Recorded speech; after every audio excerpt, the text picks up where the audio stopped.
ಬಸವಣ್ಣನವರ ಜನ್ಮ ಜಯಂತಿಯ ಶುಭಾಶಯಗಳು.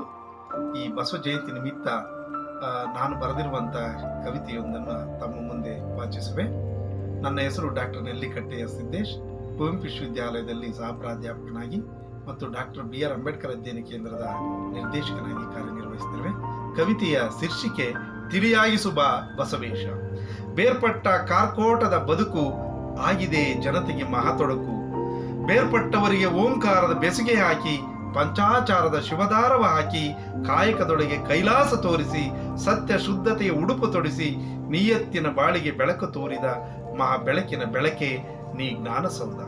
ತೊಳೆದಿರುವೆ ಎಲ್ಲರೊಳಗಿನ ಕೊಳಕು, ತೋರಿರುವೆ ಸರ್ವರಿಗೂ ಮಹಾ ಬೆಳಕು.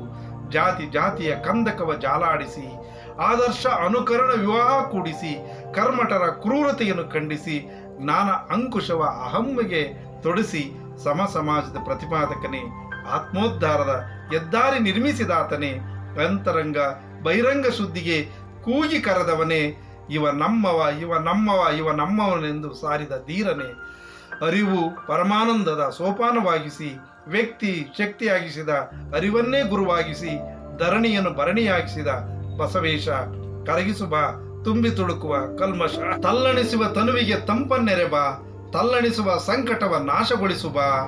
ಇರುವ ಅರಿವನು ಅರಿವ ಆಳವನು, ಜೀವ ಜಗದ ಕರ್ಮದ ಮರ್ಮವನ್ನು ತಿಳಿಸಿ ತಿಳಿಯಾಗಿಸುವ ಬಸವೇಶ. ಕಪಟಿಗಳ ಕಲ್ಮಳೆಯಿಂದ ರಕ್ಷಿಸು ಜಗದೀಶ, ಕಪಟಿಗಳ ಕಲ್ಮಳೆಯಿಂದ ರಕ್ಷಿಸು ಜಗದೀಶ. ಧನ್ಯವಾದಗಳು.